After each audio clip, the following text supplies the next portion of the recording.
representation is everything. Yes, ma'am. It really is. Like, I feel like it's kind of, we hear it so much now, so now it doesn't hold the same weight it did before.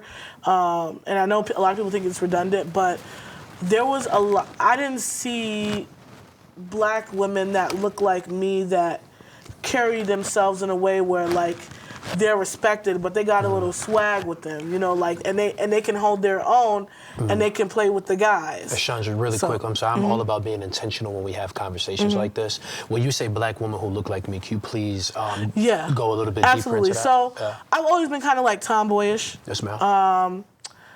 I feel like I've always been bigger than other kids. Yes, ma'am. I'm also very dark skinned. So these are like a lot of things that I think play. you're beautiful personally.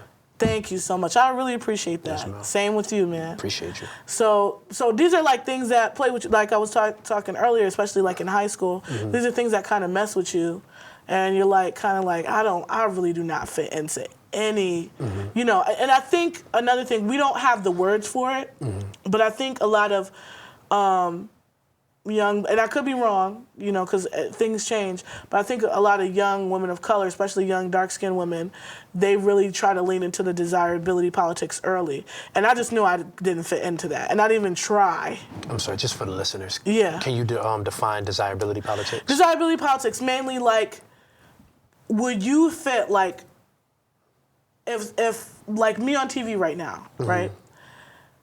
I may not fit the desirability of like general America. Yes. Most general America is European beauty, blue eyes, blonde hair. I do not fit that at all. Yes, ma'am. You know, most main desirability look in like hip hop is probably like light skin mixed, you know, possibly curly hair, maybe not, maybe like an Ice Spice, Cardi B, Nicki Minaj. There's like a certain look, you know?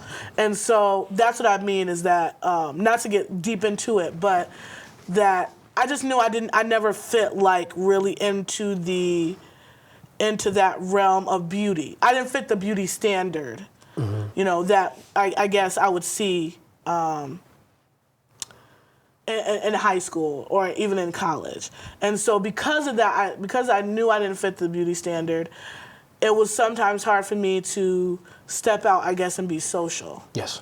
And so, but my way of leading was, and I was telling my sister this actually, I was having a conversation with her, is that because I knew I technically couldn't lead with beauty, I always led with my knowledge. Yes. And so that's what I mean by admiring people like AI the Anomaly, because people are not looking at them by how they look, they're looking at them by what they're saying and how good they're spitting. Yes. And so that's what I was enamored with, because to me, you know, growing up, and it's just when you're young, you don't know the world, you see what other people are looking at, so you're going to try to move and assimilate to that.